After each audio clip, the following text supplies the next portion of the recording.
আজকের আলোচনায় দুটো বিষয়ে ঐকমত্য প্রতিষ্ঠিত হয়েছে। সমস্ত রাজনৈতিক দল এ বিষয়ে দুটো বিষয়ে একমত হয়েছে। একটি হচ্ছে সুপারিশের যেসব বিষয় সংবিধান সংশ্লিষ্ট নয় সেসব বাস্তবায়নের জন্য অন্তর্বর্তী সরকার অধ্যাদেশ জারি করতে পারে। এক্ষেত্রে উল্লেখ্য যে সরকারের পক্ষ থেকে এই ধরনের কিছু বিষয়ে ইতিমধ্যে অধ্যাদেশ জারি করা হয়েছে এবং তা বাস্তবায়নের কাজ করা হচ্ছে। দ্বিতীয় যে বিষয়ে ঐকমত্য প্রতিষ্ঠিত হয়েছে সেটি হচ্ছে সুপারিশে যেসব বিষয় সরকারি বা সংশ্লিষ্ট কর্তৃপক্ষের আদেশ ও বিধি প্রণয়নের মাধ্যমে বাস্তবায়ন করা সম্ভব সেগুলো অন্তর্বর্তী সরকার এবং সংশ্লিষ্ট কর্তৃপক্ষ বাস্তবায়ন করতে পারে।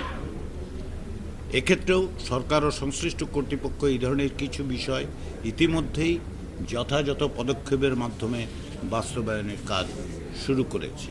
ফলে দুটো বিষয় আমরা দেখতে পাচ্ছি যে সংবিধান সংশ্লিষ্ট নয় এমন সব বিষয়গুলো এই সরকারের মাধ্যমে দ্রুততার সঙ্গে বাস্তবায়নের ব্যাপারে রাজনৈতিক দল এবং জোটগুলোর মধ্যে কোনো রকম ভিন্ন মত নেই, একটি সুস্পষ্ট ঐক্যমত আছে।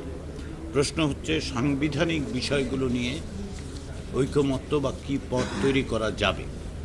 আমরা আশা করি যে এ বিষয়ে অগ্রগতি হওয়া সম্ভব এবং রাজনৈতিক দলগুলো কাছাকাছি আসতে পারবে। সেই বিবেচনার থেকেই আমরা রাজনৈতিক দলগুলোর সঙ্গে আরেকবার রোববার দুপুরের পরে বৈঠক করব। এর আগে আমরা আমাদের যে বিশেষজ্ঞ প্যানেল আছে কমিশনের পক্ষ থেকে তাদের সাথেও আমরা বৈঠক করে রাজনৈতিক দলগুলোর আজকের আলোচনার বিভিন্ন দিক তাদের কাছে তুলে ধরব এবং আমরা আশা করছি যে তাদের দিক থেকেও হয়তো আরও কিছু পরামর্শ পাওয়া যাবে। এই অবস্থার মধ্যেই আজকে আমরা উপনীত হয়েছি। এক্ষেত্রে আজকের রাজনৈতিক আলোচনায় রাজনৈতিক দল এবং জোটের আলোচনায় কয়েকটা বিষয় উঠে এসেছে যেগুলোর দিকে আমরা মনে করি যে সকলের মনোযোগ আকর্ষণ করতে চাই। এগুলো কম বেশি সকলের মতামতেই বিভিন্নভাবে এসছে। এর মধ্যে প্রথমত যে বিদ্যমান সরকার একটি বিশেষ ধরনের সরকার। বিদ্যমান সংবিধানে অন্তর্বর্তী সরকার বলে কোনো সরকারের ধারণা নেই।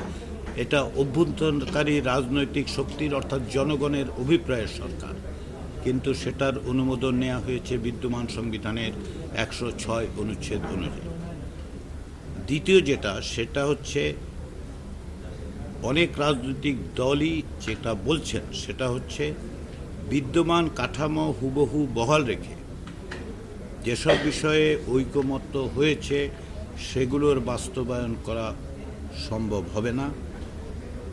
তবে এই বাস্তবতা আবার নতুন সংবিধান প্রণয়ন উপযোগী কিনা সেটা নিয়েও প্রশ্ন তুলেছেন কেউ।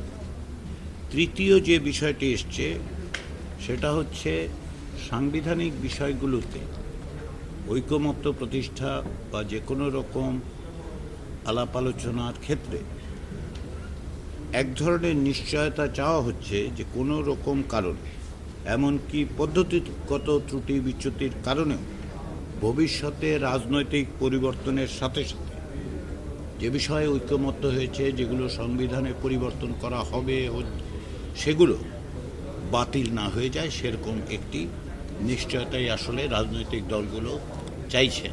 যাতে করে এটা প্রত্যেকে চাইছেন মানে সরকারের কাছে চাইছেন তা না, তারা নিজেরাই চাইছেন যে একভাবে আমরা এক জায়গায় আসতে পারি কিনা যাতে করে কোনো রকম কারণে ভবিষ্যতে এত প্রচেষ্টার মধ্য দিয়ে যে ঐকমত্য প্রতিষ্ঠিত হয়েছে, যে কাঠামোগত সংস্কারের কথা বলা হয়েছে সেগুলো যেন ভবিষ্যতে কোনো না কোনোভাবে বাতিল যাতে না হয়ে যায় সেটাই তারা নিশ্চিত করতে চাচ্ছে।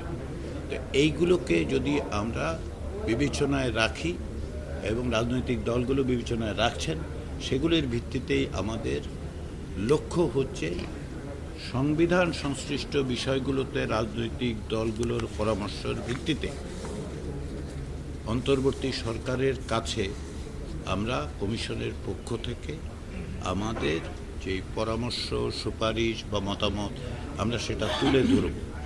তো আমাদের লক্ষ্য হচ্ছে আমরা আশা করছি রাজনৈতিক দলগুলো যদি একটি পদ্ধতিতে আসতে পারে তাহলে সরকারের সহজতর একটি ঐকমত্যের ভিত্তিতে যদি একটা বাস্তবায়ন প্রক্রিয়া হয় সেটা হবে সবচেয়ে গ্রহণযোগ্য সকলের জন্য। তো আমরা সেই চেষ্টাটা অব্যাহত রাখব এবং আমরা আশা করছি যে সে জায়গায় আমরা উপনীত হতে পারব।